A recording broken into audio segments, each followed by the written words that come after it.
The rain pelted down relentlessly as I stood outside Carter Hall, my heart pounding in my chest.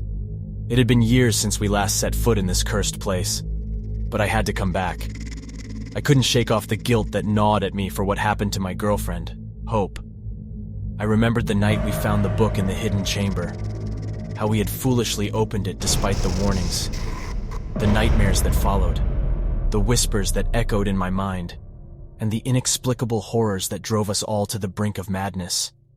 Our friends were taken from us, vanished without a trace, and I couldn't bear the weight of that guilt any longer. Armed with determination and a sense of dread, we ventured into Carter Hall once again, my flashlight casting eerie shadows on the walls.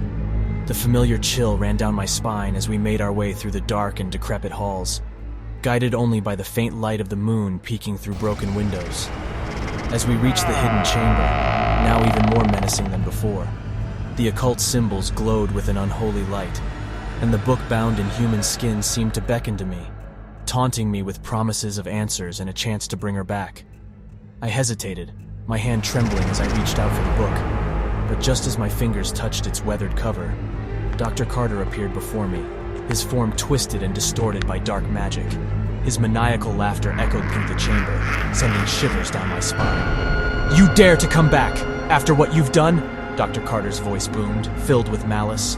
"You cannot undo the consequences of your actions. Your hopes are lost forever." Rage surged through me, fueled by grief and guilt. I refused to accept that she was gone. We had to try, no matter the cost.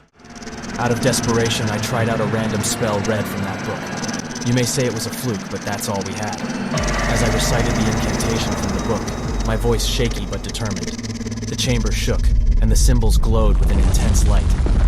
Dr. Carter's laughter turned into screams of agony as he tried to stop me, but I pressed on, fueled by desperation. In that moment, I felt a surge of power, as if the very fabric of reality was bending to my will. The darkness that had enveloped Carter Hall began to dissipate, and a blinding light filled the chamber, banishing Dr. Carter and the malevolent forces that had haunted this place. As the light faded, I saw her. Hope, standing before me, her eyes filled with confusion and fear. She had been trapped in another realm, a victim of Dr. Carter's twisted experiments.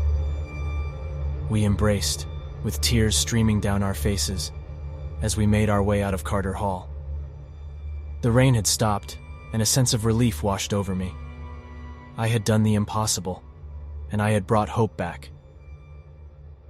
But, as we left Carter Hall behind, I couldn't help but feel a lingering sense of unease.